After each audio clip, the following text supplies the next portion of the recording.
باللہ من الشیطان الرجیم بسم اللہ الرحمن الرحیم۔ سود خور لوگ نہ کھڑے ہوں گے مگر اس طرح جس طرح وہ کھڑا ہوتا ہے جسے شیطان نے چھو کر خبتی بنا دے، جسے شیطان چھو کر خبتی بنا دے۔ یہ اس لیے کہ یہ کہا کرتے تھے تجارت بھی تو سود ہی کی طرح ہے، حالانکہ اللہ تعالیٰ نے تجارت کو حلال کیا اور سود کو حرام کیا ہے۔ جو شخص اپنے پاس آئی ہوئی اللہ تعالیٰ کی نصیحت سن کر رک گیا، اس کے لیے وہ ہے جو گزرا اور اس کا معاملہ اللہ کی طرف ہے، اور جو پھر دوبارہ حرام کی طرف لوٹا وہ جہنمی ہے۔ ایسے لوگ ہمیشہ ہی اس میں رہیں گے۔ تو سوال یہ پیدا ہوتا ہے کہ پیچھے ہم مسلسل انفاق فی سبیل اللہ کے بارے میں آیت پڑھ رہے تھے اور اچانک سے سود کی آیت آ گئی، تو ان کا کوئی تعلق ہے؟ تو دیکھیں، جب انسان انفاق فی سبیل اللہ کرتا ہے تو وہ سخی ہوتا ہے، اس کے اندر اس کا دل بڑا ہوتا ہے، وہ اللہ کی دی ہوئی نعمتیں لوگوں کے ساتھ شیئر کر رہا ہوتا ہے۔ اور جو انسان خل میں پڑا ہوا ہوتا ہے، جو انسان سود کے لین دین کرتا ہے، کسی ضرورت مند کو پیسہ اس وقت دیتا ہے کہ وہ اس پیسے کی قیمت اسے ادا کرے اور پیسے کا منافع اسے دے اور اس کے اصل سے بڑھ کر اس کو پیسہ واپس دے، تو وہ انسان بخیل ہوتا ہے، کیونکہ وہ کسی کی ضرورت میں کام آنے کے بجائے اپنا نفع ڈھونڈتا ہے کہ میں اس کو، یہ ضرورت مند ہے، میں اس کو پیسہ دے کے اپنا منافع بناؤں گا کہ مجھے سود کے ساتھ میری رقم واپس ملے گی۔ تو یہ بخل ہے، اور اللہ سبحانہ تعالیٰ نے اس کو حرام کیا، سود کو۔ تو یہاں پر اب ہم دیکھتے ہیں آیت کو، تو گویا ان کا ڈائریکٹ تعلق لگتا ہے نا ہمیں کہ سود جو ہے وہ مال کو پکڑ کے رکھتا ہے اور ضرورت مند کو صرف اس وقت دیتا ہے کہ اس کا منافع ملے، اس پیسے کا،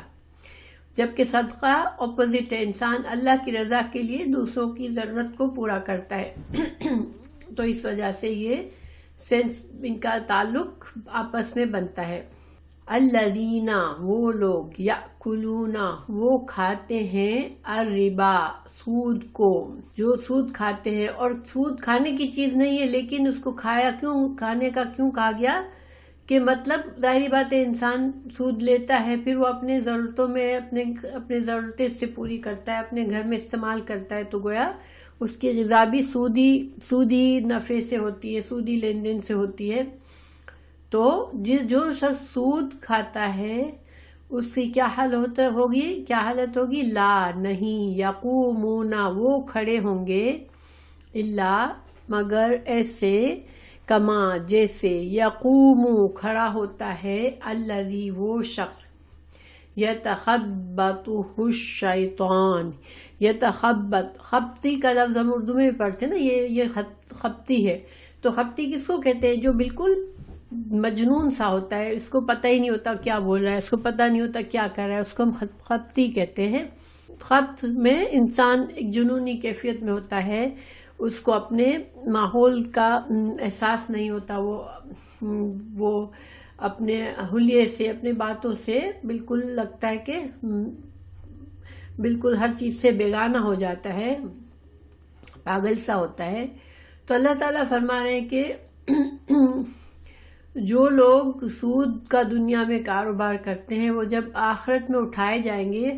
قیامت کے دن، آپ کو پتہ ہے کہ ہمارا ایمان ہے کہ سب بندے جب مر جائیں گے قیامت کی سور پھونکی جائے گی، جب اس کے بعد ایک اور سور ہوگی پھونکی جائے گی جس میں تمام جتنے بھی شروع سے انسان ہیں وہ سب اپنی اپنی قبروں سے اٹھ جائیں گے، اور وہ اس وقت ہر انسان اس حالت میں اٹھے گا جس حالت میں وہ مرا تھا۔ ایک نیک انسان جو ہر وقت عبادات سے، قرآن سے تعلق ہوگا، وہ اس کا ڈیفرنٹ سچویشن ہوگی۔ جو انسان گناہوں میں ملوث ہوگا وہ اسی گناہوں کے اثر کے ساتھ اٹھے گا، جس نے کسی کو مارا ہوگا اس کو، یعنی کہ ہر انسان جو ہے وہ اپنے اپنے کردار اور کرتوتوں کی مناسبت سے قیامت کی اپنی قبروں سے نکلے گا. تو یہ جو سود کھانے والا ہوگا وہ اپنی قبر سے اس طرح نکلے گا جیسے کہ خپتی انسان ہو، مجنون ہو، جس کو شیطان نے مس کر دیا. یتخبطہ الشیطان، اور شیطان نے اس کو خپتی بنا دیا ہو، من المس، چھو کر، من سے مس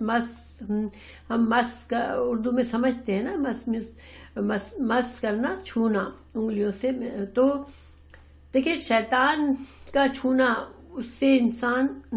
جو ہے وہ کسی انسان کو بعض اوقات شیطان کا اثر لگ جاتا ہے تو وہ بھی اپنے حواس میں نہیں رہتا، تو وہ بالکل ایسا خپتی کی طرح وہ اٹھے گا. ذالک، یہ کیوں ہوگا، ایسا کیوں ہوگا، بِأَنَّهُ، بوجہ اس کے کہ بے شک وہ، قالو، ان لوگوں نے کہا، انما، بے شک. انما کا مطلب بے شک کے ساتھ ذرا زیادہ ہوتا ہے کہ اور کچھ بات نہیں، بس یہ تو ایسے ہی ہے. البیع، تجارت، مثل، مانند الربا، سود کے. یعنی کہ انہوں نے اپنے آپ کو کیا تسلی دی کہ تجارت میں اور سود میں کیا فرق ہے. تجارت بھی تو انسان نفع کے لیے کرتا ہے، اپنا سامان خرید کر اس کو تھوڑی اوپر قیمت میں بیچتا ہے. تو اب ہم اگر اپنا پیسہ کسی کو دیتے ہیں اور پھر واپس تھوڑی زیادہ قیمت لیتے ہیں تو ہم کیا غلط کرتے ہیں. ان کا یہ کہنا تھا کہ سود کیوں حرام ہے بھائی، سود میں کیا برائی ہے، بزنس بھی تو اسی طرح ہوتا ہے. تو انسان دیکھیں ہمیشہ جن کو گناہ کرنا ہوتا ہے نا، وہ اپنے آپ کو ایسی چیزیں سمجھا دیتا ہے، اپنی تعویلیں بنا لیتا ہے، اپنے نفس کو، ضمیر کی آواز کو بند کرنے کے لیے وہ ایکسکیوزز بنا لیتا ہے کہ بھئی یہ تو ایسے ہی ہے. جیسے آپ بزنس میں بھی تو آپ پیسہ لے کر زیادہ لیتے ہو پھر جب بیچتے ہو چیز تو اللہ تعالیٰ نے فرمایا نہیں، حالانکہ اصل حال یہ ہے، حلال کیا ہے اللہ نے، البیع، تجارت کو تو اللہ نے حلال کیا ہے، اور وحرم، اور حرام کیا ہے، الربا، ربا کو اللہ تعالیٰ نے فرمایا نہیں، دونوں چیزیں برابر نہیں ہیں، فرق ہے. اور سب سے بڑا فرق کیا ہے دونوں میں، کہ اللہ نے ایک چیز کو حلال فرمایا بندوں کے لیے کہ تجارت حلال ہے، جبکہ سود کی لین دین جو ہے وہ حرام کیا ہے. تو جب ایک چیز اللہ کی حلال کی ہوئی ہے، دوسری اللہ کی حرام کی ہوئی چیز ہے، تو پھر انسان کون ہوتا ہے جو وہ اپنی مرضی کے ایکسکیوزز بنا کر کہے کہ نہیں اس میں کیا فرق ہے. اور ایسے دیکھیں بہت سے ایسے کام ہوتے ہیں جو ہم کسی کو کہتے ہیں کہ بھائی یہ کام صحیح نہیں ہے، شریعت میں یہ الاؤڈ نہیں ہے، اور وہ کہتے ہیں لو اس میں کیا خرابی ہے، یہ کر کے وہ اپنی کوئی ریزن دے دیتے ہیں. تو جب ایک بندہ مومن کے لیے یہ ہے کہ بھئی اللہ نے جب کہہ دیا کہ اللہ سبحانہ تعالیٰ نے فرما دیا کہ یہ تمہارے لیے حلال ہے اور یہ حرام ہے، تو پھر تم کو کسی اور ایکسکیوز کی کیا ضرورت ہے. تم اگر خود کو مسلمان کہتے ہو تو پھر بس تمہارے لیے اتنا کافی ہے کہ قرآن اور حدیث کی روح سے سود کو حرام کہا ہے، پھر تم ایکسکیوزز کیوں بناتے ہو. تو حضرت عبداللہ بن مسعود سے روایت ہے کہ نبی صلی اللہ علیہ وسلم نے فرمایا کہ سود کے 73 درجے ہیں، اور اس کا سب سے ہلکا گناہ یہ ہے کہ جیسے کوئی آدمی اپنی ماں کے ساتھ زنا کرے، نعوذ باللہ. دیکھیں یعنی ہر گناہ میں پڑنے کے بعد پھر ظاہر ہے کہ اس گناہ کی درجات ہوتے ہیں، کتنی شدت سے انسان اس میں انوالو ہے، کتنا زیادہ وہ اس کو اپنے اوپر جائز کیے ہوئے ہیں، اور کس قسم سے وہ لوگوں سے اس سے فائدہ اٹھا رہا ہے. تو اس لحاظ سے سود کے 73 درجے ہیں، اور سب سے جو کم درجے میں اگر انسان سود کا لین دین کرتا ہے، جو کم سے کم جس کا گناہ ہو سکتا ہے، تو وہ گناہ کس کے برابر ہے، جیسے کسی انسان نے اس کی قباحت، اس کی برائی کتنی ہے، جیسے کہ ایک انسان اپنی ماں سے زنا کر لے، نعوذ باللہ. اور یہ دیکھیں کبھی انسان یہ کہا جائے تو انسان کے لیے بہت بڑی بات ہو جائے گی کہ ماں سے زنا کرنے کا گناہ، لیکن انسان سود کو بہت ہلکا سمجھ کر سودی کاروبار میں مبتلا ہو جاتا ہے، اور پھر انسان ایسی اپنے آپ کو ایسی تعویلیں کرتا ہے کہ بھائی میں کیا کروں، گھر تو لینا ضروری ہے، اب میں مورگیج کے بغیر گھر نہیں لے سکتے تو اب کیا کریں، یہاں تو جب تو ہم تو ورنہ کبھی بھی گھر نہیں لے سکیں گے تو ہم اس لیے مورگیج لیتے ہیں. کوئی کہتا ہے کہ بھائی میں بزنس تو میرے پاس، مجھے بزنس کر کے مجھے گھر چلانا ہے، اگر میں بینک سے لون نہیں لوں گا تو پھر میں کیا کروں گا، اور بینک سے لون لینے میں کیا حرج ہے، بینک تو خوشی سے دے رہی ہے اور مجھے بھی اس میں فائدہ ہے تو اس میں کیا نقصان ہے. اس طرح کی باتیں اگر انسان سوچتا ہے تو سب سے بڑی، اللہ تعالیٰ نے دروازہ ہی بند کر دیا اس سوچ کا کہ تم کو جب اللہ نے حرام کہہ دیا تو پھر ایک مسلمان کو آگے اس سے کچھ سوچنے کی ضرورت ہی نہیں ہے. اور پھر اللہ سبحانہ وتعالیٰ جو ہے وہ جانتے ہیں حقیقت میں انسان کے کیا نفع ہے اور کیا نقصان ہے، وہی ہمارا خالق ہے. تو جب وہ ہمیں بتا رہا ہے کہ یہ نقصان دہ چیز ہے اور یہ فائدے والی چیز ہے، تو پھر ہم کون ہوتے ہیں جو اعتراض کریں. اللہ جو چاہے اپنے احکامات بنائے. ہم آج بہت زیادہ مسلمان جو ہیں وہ سود میں ملوث ہیں. اللہ تعالیٰ ہم سب کی مدد کرے. اور سود اس طرح سے ہماری زندگی میں آ گیا ہے، اور جب کوئی گناہ اتنا زیادہ آ جاتا ہے نا تو پھر انسان اس گناہ کو گناہ سمجھتا ہی نہیں ہے، سوچتا ہی نہیں ہے کہ بھائی سب تو کر رہے ہوتے ہیں، تو انسان کی سوچ اس طرف جاتی ہی نہیں ہے، اور بغیر سوچے سمجھے انسان اس گناہ میں پڑ جاتا ہے. تو اللہ سبحانہ وتعالیٰ مسلمانوں کو محفوظ رکھے اور مسلمانوں کو سمجھ دے. ایون اسلامی ممالک میں بھی اسلامک بینک کے نام سے آگے ہیں، اور اس میں بھی ہم کو نہیں پتا کہ وہ کس طرح سے ہم ان پر بھروسہ کر سکتے ہیں یا نہیں. تو جیسے انسان آج کے دور میں ایسے ہم پھنسے ہوئے ہیں کہ دیکھیں ہم کو جیسے بہت اسٹرگل کرنی پڑ رہی ہے. اگر ہم ڈیسائیڈ کر لیں ہمیں سود سے بچنا ہے تو بہت زیادہ ہمیں اسٹرگل کرنی پڑ رہی ہے کہ ہم سود سے بچیں. لیکن انشاءاللہ اللہ تعالیٰ ہمیں اجر دے گا، اور اللہ تعالیٰ ہمیں بچائے بھی. کبھی نہ کبھی سود کے معاملہ ہماری زندگی میں آ جاتا ہے. مثال کے طور پر کریڈٹ کارڈ پہ ہم کچھ لیتے ہیں تو ہماری نیت ہوتی ہے کہ ہم فوراً پے کر دیں گے اور سود تک نوبت نہیں آئے گی. لیکن کبھی بھول ہو گئی، کچھ ہوا تو ایک دم سے سود آ جاتا ہے، وہ لوگ سود ایڈ کر دیتے ہیں. تو بینک میں اگر ہم گھروں میں ہمیں الاؤڈ نہیں ہم پیسے رکھیں اور بینک میں رکھتے ہیں تو ہم کہیں کہ ہمیں ایسے اکاؤنٹ میں رکھنے، ہمیں ذرا سا بھی ہمیں سود نہیں چاہیے. لیکن کہیں نہ کہیں سے کچھ نہ کچھ سود کہیں نہ کہیں ہمارے اس میں آتا ہے، اور ہمیں بہت کانشیس رہنا پڑتا ہے. بچ تو سکتے ہیں، ظاہری بات ہے، اللہ سبحانہ تعالیٰ نے اگر ہمیں بچنے کو کہا ہے تو ہم بچ سکتے ہیں. کام پاسبل ہے، جب اللہ نے حکم دیا، اللہ نے جتنے بھی احکامات دیے وہ سب پاسبل ہے، مگر ہم کو اس میں کانشیس ایفرٹ ڈالنی پڑے گی، تب انشاءاللہ ہم بچیں گے. اور اللہ تعالیٰ ہمیں محفوظ رکھے. بہرحال تو اللہ سبحانہ تعالیٰ نے یہاں پر سود کو جو لوگ لائٹلی لیتے ہیں ان کے لیے واضح بتا دیا کہ ایک چیز حلال ہے اور ایک حرام ہے. اور جب اللہ نے کسی چیز کو حلال کہہ دیا یا حرام کہہ دیا تو اتنا ہی تمہارے لیے کافی ہے. پھر دیکھیں اگر ہم غور کریں کہ بینک میں کیوں، اگر ہم سمجھنا چاہیں، ٹھیک ہے ویسے تو ہر اللہ کے حکم کی حکمت سمجھنا ضروری نہیں ہے انسان کے لیے، اس کو قبول کرنا ہے بس. لیکن اگر ہم حکمت سمجھنا چاہیں تو بینک والا جب ہمیں سود دیتا ہے، سود پر پیسے دیتا ہے اور ہم بزنس میں لگاتے ہیں تو بزنس میں تو نفع نقصان ہو سکتا ہے، ہمیں پہلے سے پتہ نہیں ہوتا، دیوالیہ بھی ہو سکتا ہے، پورا بزنس بھی لوز ہو سکتا ہے. تو لیکن بینک والے نے اس کی تو نفع فکس ہے، چاہے ایک انسان نے سود لینے کے بعد اس کا سارا مال لوز ہو گیا، کاروبار اس کا ختم ہو گیا، لیکن جو اماؤنٹ سود پر لی تھی اس کا تو وہ تو باقی رہتی ہے اور اس پر سود بھی باقی رہتا ہے. تو اللہ سبحانہ تعالیٰ کو یہ بات پسند نہیں ہے کہ کسی پر ظلم ہو. تو کسی ضرورت مند کو انسان پیسے دیتا ہے ظاہر ضرورت مند ہوگا وہی تو لون لے گا نا. تو جو لون لیتا ہے ضرورت پر، تو پھر اب وہ ایسی سچویشن میں آ گیا، اس کا بزنس بھی ختم ہو گیا، لیکن بینک سے سود پر اماؤنٹ کی جان نہیں چھوٹ رہی اور سود بڑھتا جا رہا ہے. تو یہ ایک طرح سے ظلم ہے. اور ایک اللہ سبحانہ تعالیٰ نے بندوں پر ایسے احکامات ڈالے ہیں جس سے کسی پر بھی کوئی ظلم نہ ہو. بظاہر ہم نادانی میں سمجھتے نہیں ہیں کہ ہمارا ہی پروٹیکشن ہے اس میں. فمن جا، پھر اللہ تعالیٰ فرمائے تو جو کوئی جاءہو آ گئی اس کے پاس موعظۃن ایک نصیحت، یعنی کہ اللہ کا یہ حکم آ گیا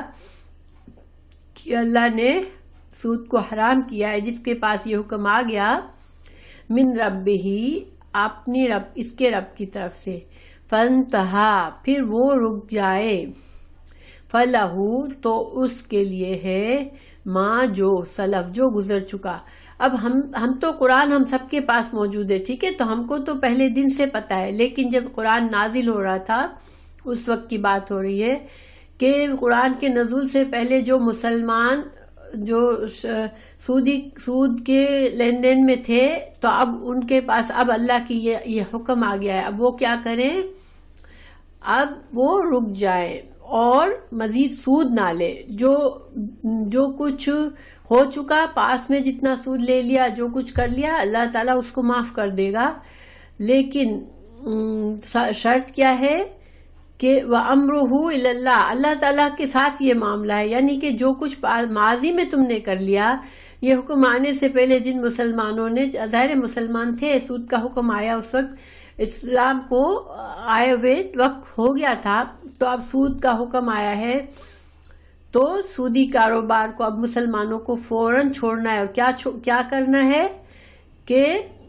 بس جو سود چڑھا ہوا ہے اس کو معاف کرو، باقی جو سود ہے وہ اس کو، اور صرف اصل تمہاری اب ہے. تم نے جتنا قرضہ دیا تھا بس وہی تمہاری اصل رقم اب تم کو واپس لینے کی ہے. ومن عادا، اور جو کوئی عادہ کرے گا، یعنی اللہ کے حکم آنے کے بعد بھی وہی اسی طرح کرتا رہے گا، وہی گناہ کرتا رہے گا سود کا، تو فاولئک، تو یہ لوگ اصحاب النار، تو یہ پھر اللہ تعالیٰ نے فرما دیا کہ یہ ان کے لیے جہنم ہے. پھر ہم فیہا، اور وہ اس میں ہمیشہ رہیں گے، خالدون ہمیشہ رہنے والے ہوں گے. دیکھیں یعنی یہ حکم تو مسلمانوں کے لیے، تو کوئی مسلمان اگر اللہ کے اس حکم کے بعد سود کی پرواہ نہیں کرتا اور سود کے لین دین میں مصروف رہتا ہے، تو اس کے لیے یہاں پر بہت سخت الفاظ میں کہ اس کے لیے جہنم کی وعید کی گئی ہے. اللہ تعالیٰ ہم سب کو محفوظ رکھے، اور اللہ تعالیٰ تمام مسلمانوں کو جو سود کے جھمیلوں میں پھنسے ہوئے، اللہ تعالیٰ ان کو سود کی لعنت سے آزاد کر دے. تو رسول اللہ صلی اللہ علیہ وسلم نے فتح مکہ کے والے دن فرمایا، جاہلیت کے تمام سود آج میرے ان دونوں قدموں تلے دفن کر دیے گئے ہیں. چنانچہ سب سے پہلا سود جس سے میں دستبردار ہوتا ہوں وہ عباس کا سود ہے. عباس کون تھے؟ آپ صلی اللہ علیہ وسلم کے چچا تھے. اور جب یہ حکم آیا اس وقت انہوں نے کسی کو قرضہ دیا ہوا تھا جو سودی قرضہ تھا، تو چونکہ آپ صلی اللہ علیہ وسلم کے چچا تھے، تو آپ نے اپنے خاندان سے شروع کیا اس حکم پر عمل کرنا کہ حضرت عباس نے جس کو سود دیا ہے اب اس کے لیے سود معاف ہے، صرف انہوں نے جتنا اصل قرضہ تھا، ان کے قرضے کی جو اصل تھی وہ باقی رہے گی. تو بس جاہلیت میں جو سود لے چکے تھے ان کو لوٹانے کا حکم نہیں ہوا. یعنی کہ اس حکم آنے سے پہلے جتنا سود وصول کر چکے تھے اس کو لوٹانے کو نہیں کہا اللہ تعالیٰ نے، ٹھیک ہے، اس لیے کہ بھائی ظاہر پیسہ ایک بار انسان کے پاس آ جاتا ہے وہ خرچ ہو جاتا ہے. اب اگر اللہ تعالیٰ کہے کہ جتنا شروع سے سود لیا ہے وہ واپس کرو تو بہت سے مسلمان مشکل میں آ جاتے. اس لیے فرمایا کہ بس جو اب جہاں تک سود لے لیا اب یہاں پر ختم کرو اور آئندہ نہیں. تو سود جو ہے اس کے اگر احادیث، بہت ساری احادیث آئی ہیں جس میں سود کی تفصیلات ہیں،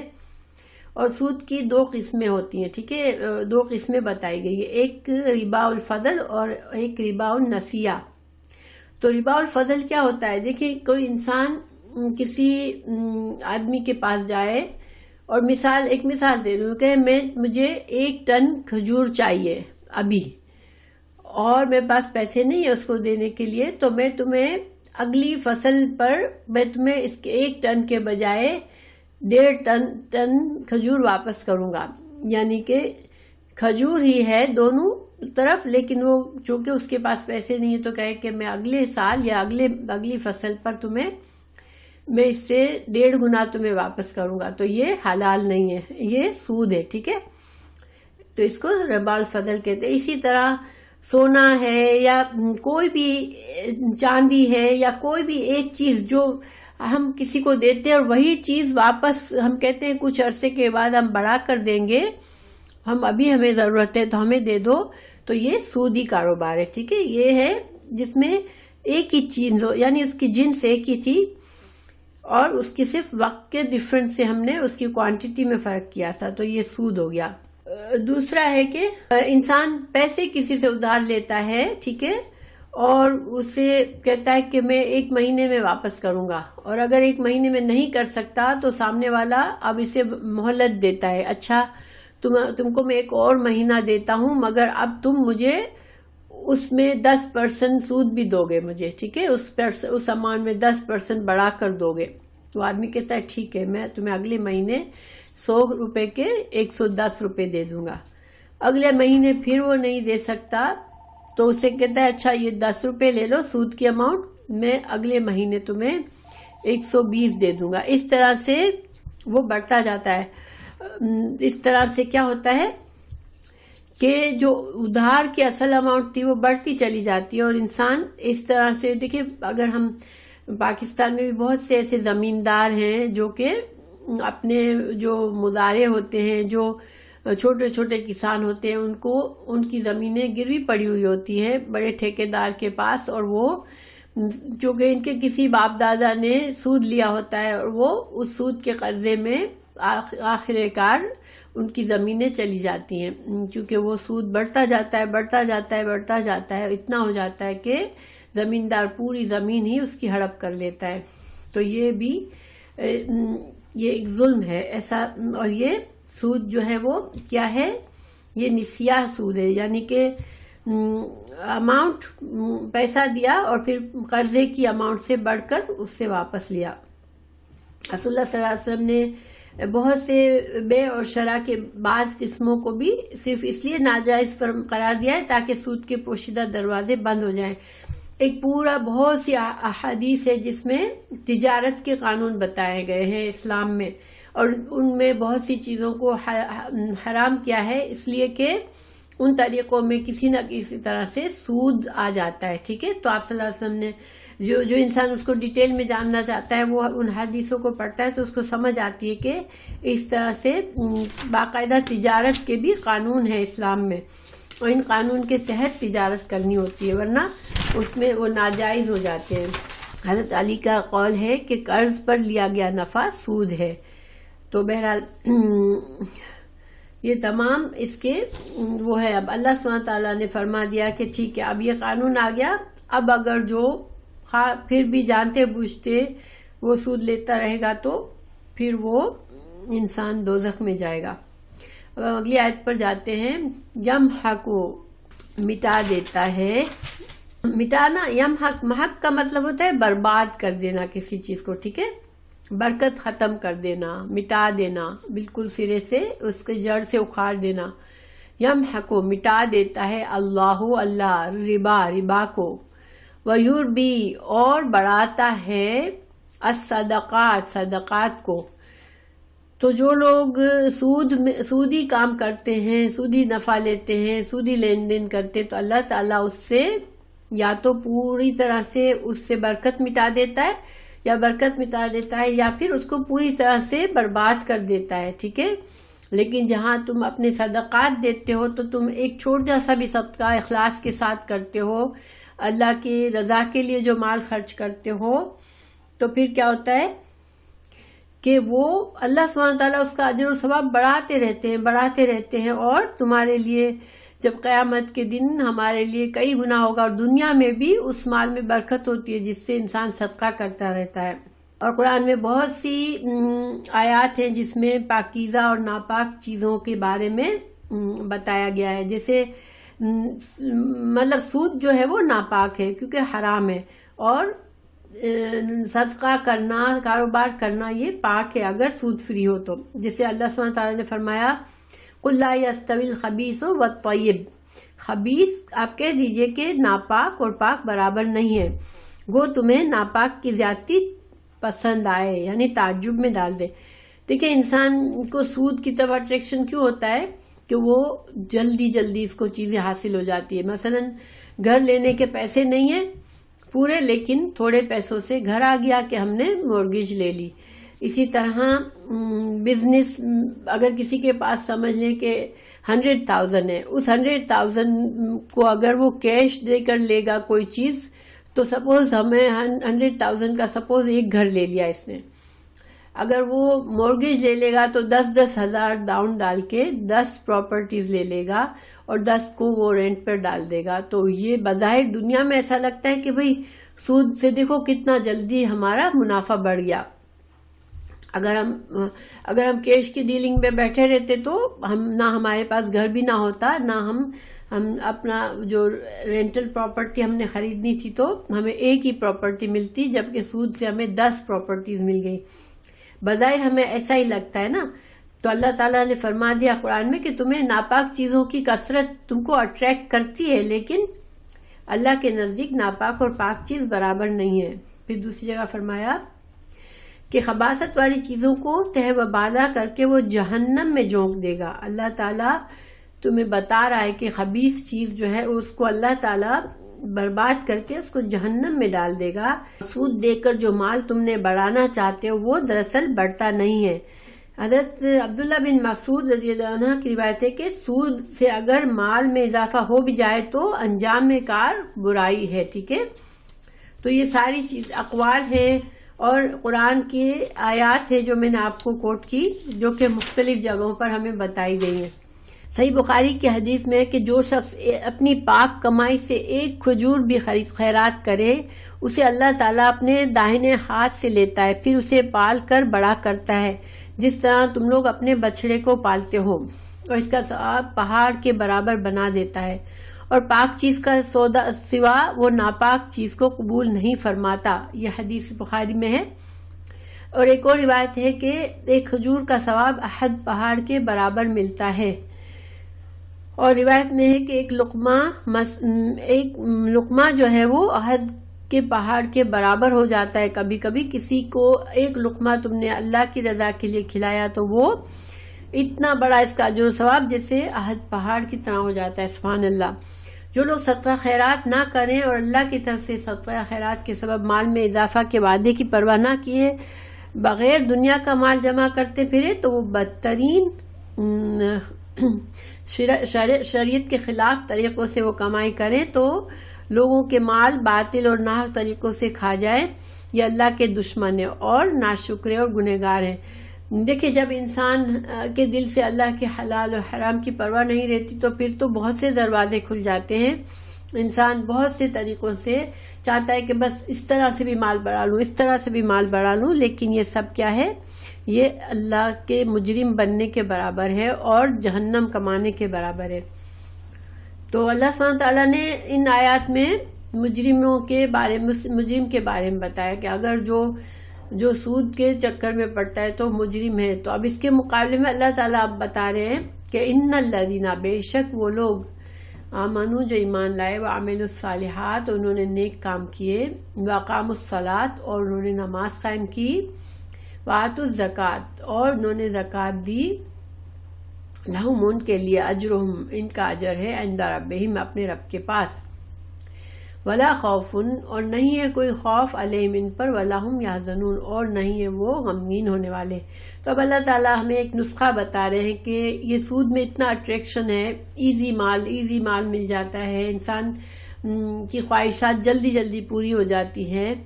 تو اب اس سے بچنے کے لیے ایک چیز جو سب سے بڑی مددگار ہے وہ کیا ہے کہ ایمان کے ساتھ نیک اعمال جب انسان کرتا رہتا ہے اور اس کا ایمان مضبوط سے مضبوط ہوتا جاتا ہے، تو پھر اس کے اندر اتنی قوت آ جاتی ہے کہ وہ اس چیز سے، اس اپنی خواہشات سے جگڑ سکتا ہے، اس خواہش کو کہ میں جلدی سے امیر بن جاؤں، میرے پاس جلدی سے چیزیں آ جائے، اس کو وہ جھٹک دیتا ہے۔ تو ایمان اور نیک اعمال جو ہیں، دیکھیں نماز کیا ہے؟ نماز اللہ کا حق ہے جو ہم ادا کرتے ہیں، زکوٰۃ لوگوں کا حق ہے جو اللہ نے ہمارے مال میں رکھا ہے، غریبوں کا حق۔ اگر ہم زکوٰۃ ادا کرتے ہیں تو ہم ان غریبوں کا حق ادا کرتے ہیں، اگر ہم نماز پڑھتے ہیں تو ہم اللہ کا حق ادا کرتے ہیں۔ تو جب انسان حقوق کی ادائیگی کرتا ہے تو اس کے اندر سے لالچ ختم ہو جاتی ہے، ٹھیک ہے، اور اس دن اللہ اس کے لیے خوف بھی نہیں ہوگا اور غم بھی نہیں ہوگا، اور وہ یہ قیامت کا دن ہے جس دن لوگ بہت گھبرائے ہوئے ہوں گے کہ اب کیا ہوگا۔ اس وقت یہ ایسے لوگ جو ایمان کے ساتھ زندگی گزاری وہ مطمئن ہوں گے، ان کے اوپر خوف طاری نہیں ہوگا۔ اپنی زندگی میں گناہ کر کے وقت ضائع کیا اور اپنی زندگی میں کو برباد کیا، وہ غم بھی نہیں ہوگا ان کو۔ پھر حضرت تعالیٰ فرماتے ہیں یا ایھا الذین آمنو، اے لوگوں جو ایمان لائے ہو، اتقوا، ڈرو اللہ سے، وذروا، اور چھوڑ دو، ما بقیہ، جو باقی ہو، من الربا، سود میں سے، ان کنتم، ہو تم، اگر ہو تم مومن۔ دیکھیں مثال کے طور پر ایک انسان کا اللہ تعالیٰ فرما رہے ہیں اے لوگوں جو ایمان لائے ہو اللہ سے ڈرو اور جو سود باقی رہ گیا ہے وہ چھوڑ دو اگر تم سچ مچ ایمان والے ہو۔ تو چونکہ انسان سوچتا ہے اب کیا، چلو ٹھیک ہے آئندہ میں نہیں کروں گا، لیکن ابھی تو میں نے کسی کو پہلے سے میرے کاغذات بنے ہوئے ہیں، میں نے کسی کو ادھار دیا ہے، وہ مجھے اچھا والا سود پے کر رہا ہے، اب میں اس کو فی الحال کیوں ختم کروں، میں آئندہ نہیں کروں گا، کہیں نیا سودی کاروبار نہیں کروں گا، لیکن اب یہ تو پہلے سے سیٹ ہے۔ تو انسان کو شیطان اس طرح بھی بہکاتا ہے کہ اب یہ تو تم نے اب تو نہیں کیا نا، وہ تو پہلے سے چل رہا ہے۔ نہیں، اللہ تعالیٰ فرما رہے ہیں نہیں، اب تم اس سود کو اسٹاپ کرو یہیں پر، چاہے تمہارے پاس کانٹریکٹ ہے، چاہے تمہارے پاس پیپر بنے ہوئے ہیں، سائننگ ہے، لوگ دینے والے دے رہے ہیں تم کو، اعتراض نہیں کر رہے، مگر تم رک جاؤ، تم سود اب لینا چھوڑ دو، ٹھیک ہے، تمہارے پاس جو تمہاری اصل ہے بس وہ تمہارا قرضہ ہے۔ فَإِن لَمْ، یہ بڑی ڈرنے والی آیت ہے، پس ان، اگر، لم، نہ، تفعلوا، تم ایسا نہ کرو گے، تم اب انسٹنٹلی کوشش کر کے سود کے کاروبار سے، سود کے لین دین سے نہ نکلو گے، تو فَأْذَنُوا، تو خبردار ہو جاؤ، بِحَرْبٍ، جنگ کے لیے، من اللہ سے، ورسولہ، اور اس کے رسول سے۔ اور دیکھیں یہ ایسا بڑی، یعنی کہ اتنی بڑا جو وارننگ ہے نا، وہ کسی گناہ پر اور گناہ پر نہیں دی گئی کہ اللہ سے جنگ کے لیے تیار ہو جاؤ۔ انسان تو کمزور بے بس ہے، وہ اللہ سے کیسے جنگ کرے گا؟ یعنی اللہ سبحانہ تعالیٰ تو صرف کن کہہ کے ساری کائنات کو بنا دے اور کن کہہ کے سب کو فنا کر دے، تو وہ انسان کیسے اس طرح سے سوچ سکتا ہے کہ اللہ سبحانہ تعالیٰ کو میں اتنا ناراض کروں کہ اللہ سے جیسے جنگ کا اعلان کر رہا ہوں میں۔ تو اللہ سبحانہ تعالیٰ محفوظ رکھے، ہمیں اس کی سمجھ دے کہ ہم سود کو برا سمجھے۔ وَإِن تُبْتُمْ، اگر تم توبہ کر لو گے، فَلَكُمْ، تو تمہارے لیے رؤوس اصل ہے، اموالکم، تمہارے مالوں کا۔ تو اللہ تعالیٰ فرما رہے ہیں کہ تم توبہ کر لو، تمہارا جو بھی سود کا وہ ہے کانٹریکٹ، اور تم پھر کیا کرو، تم نے جو اصل کسی کو دیا ہے وہ تم واپس لے سکتے ہو، ٹھیک ہے، وہ تمہارا قرضہ ہے، وہ اب تمہارے لیے باقی رہے گا، اور سود اب آئندہ نہیں لوگے، ٹھیک ہے۔ تو لا تظلمون، نہ تم ظلم کرو گے، ولا تظلمون، اور نہ تم پر ظلم کیا جائے گا۔ تو یہاں پر اللہ تعالیٰ نے فرمایا کہ تم پر اللہ ظلم نہیں کر رہا ہے، تمہارا جو اصل ہے، تم نے جو قرضہ دیا ہے وہ باقی رہے گا، وہ تم لے سکتے ہو اس سے، تو تم پر ظلم نہیں ہو رہا، لیکن تم بھی ظلم نہ کرو سود لے کر۔ اگر تم سود لیتے رہو گے تو تم ظلم کر رہے ہو، اگر تمہارا اصل بھی وہ تم کو نہیں ملے گا تو تم پر ظلم ہوگا، لیکن اللہ تعالیٰ انصاف پسند ہے۔ اللہ نے تمہیں کہا کہ تم اپنا اصل لے سکتے ہو، ٹھیک ہے۔ وَإِن کَانَ، اور اگر ہو، ذو والا، اسرتن تنگی والا، اگر تم سے جس نے قرضہ لیا ہے وہ بہت تنگ دست ہے، اب اس کو تم کہتے ہو کہ بھائی میں تم کو سود معاف کرتا ہوں، اب میرا اصل تمہیں مجھے واپس کر دو، ٹھیک ہے، وہ کہتا ہے بھائی میرے پاس تم بہت اچھا کر رہے ہو، سود نہیں لوگے، لیکن میرے پاس ابھی تو اصل دینے کے پیسے نہیں ہیں، تو تم کیا کرو، ٹھیک ہے، تو اللہ تعالیٰ فرما رہے فناظرتن، تو مہلت دینا ہے تم کو، الی طرف میسرتن، آسانی تک، تم پھر اس سے نہیں کہ تم اس کے دروازے پہ بیٹھ جاؤ کہ چلو آج سے سود نہیں دینا، اب تم میرے پیسے واپس کرو، نہیں، اگر وہ تنگ دست ہے تو تم اس کو مہلت دو جب تک اللہ تعالیٰ اس کے لیے آسانی کر دے، ٹھیک ہے،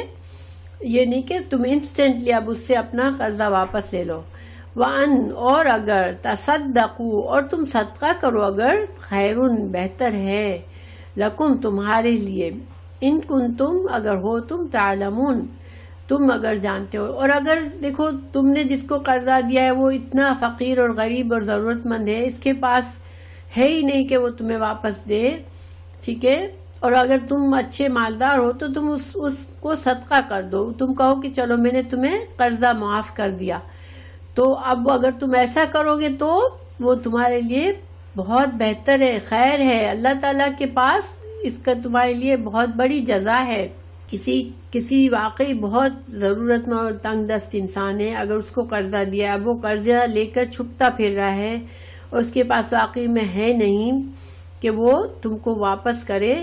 تو اگر ایسے میں اگر ہمارے پاس کوئی اتنا بڑا معاملہ نہیں ہے، اگر ہمارے پاس ہم نے جو پیسے دیے ہمارے لیے وہ بہت ہی زیادہ بہت بڑی رقم نہیں ہے کہ ہم اس سے بہت زیادہ مالی نقصان میں پڑ جائیں گے، تو اگر ہم اس کو صدقہ کرتے ہیں یا اس کو مہلت دیتے ہیں، تو جتنے دن مہلت دیتے ہیں، ایک حدیث ہے، ٹھہرے میں دیکھتی ہوں، ہاں یہ مسند احمد کی حدیث ہے، جو شخص مفلس آدمی پر اپنا قرض وصول کرنے میں نرمی کرے اور اسے ڈھیل دے، اس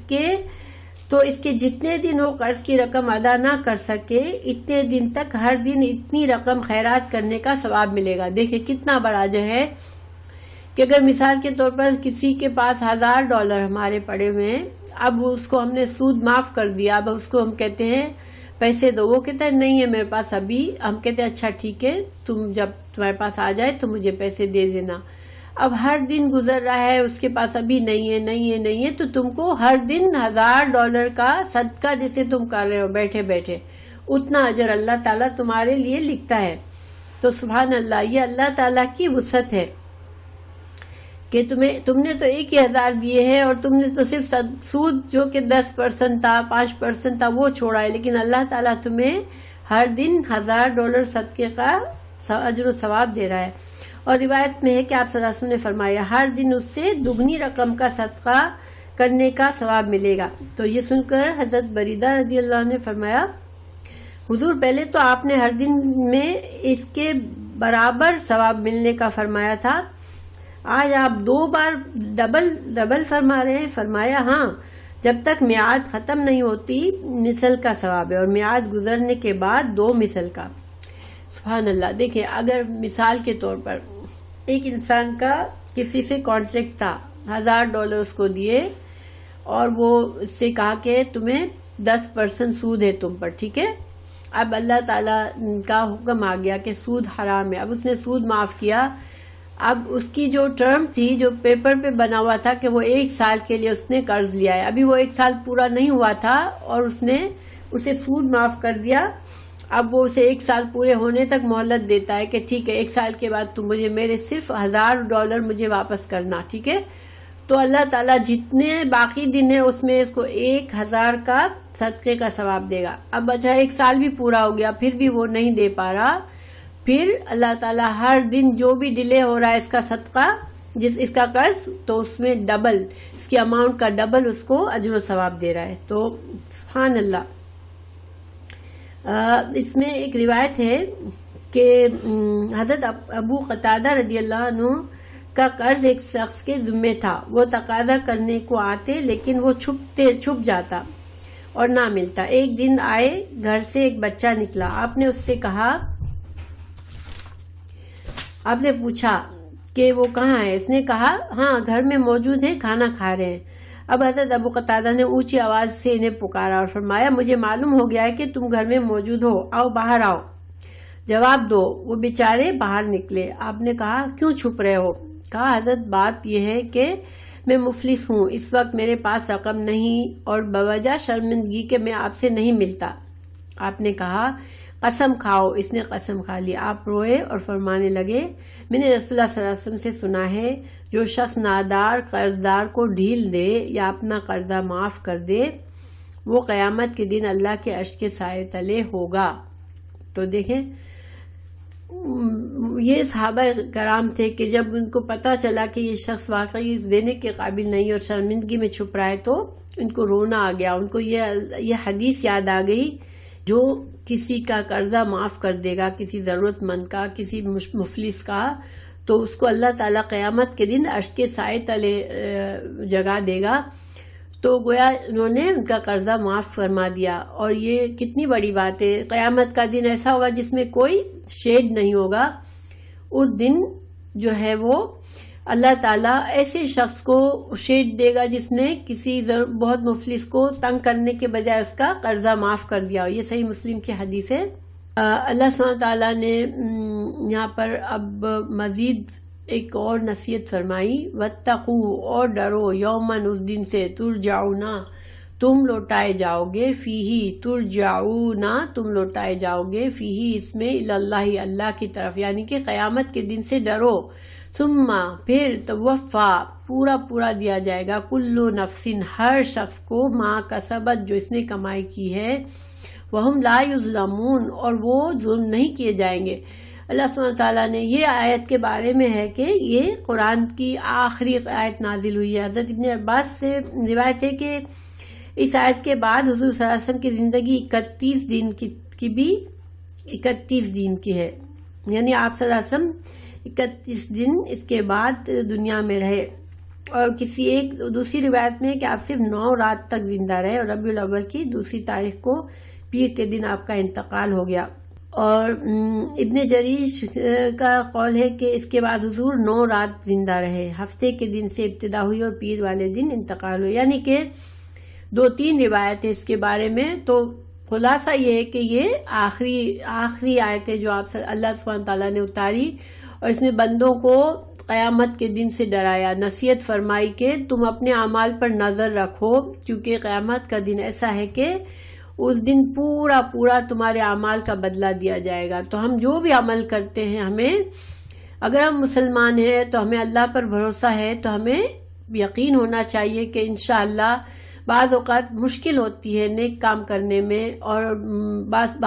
بعض اوقات گناہ کے کام اور آسان انکم کو چھوڑنا بہت مشکل ہوتا ہے، جو دنیا کا فائدہ ہمیں نظر آ رہا ہوتا ہے اس کو چھوڑنا مشکل ہوتا ہے، لیکن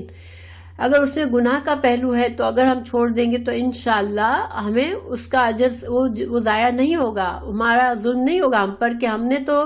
دنیا میں بھی قربانی کی اور ہمیں آخرت میں بھی کچھ نہیں ملا۔ نہیں، اس دن ہمیں پورا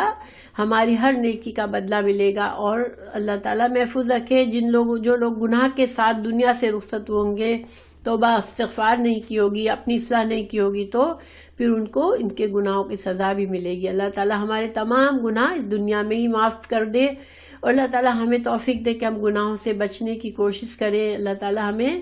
دین کی صحیح سمجھ عطا کرے کہ اس کی روشنی میں ہم اپنی زندگی کو گزاریں۔ تو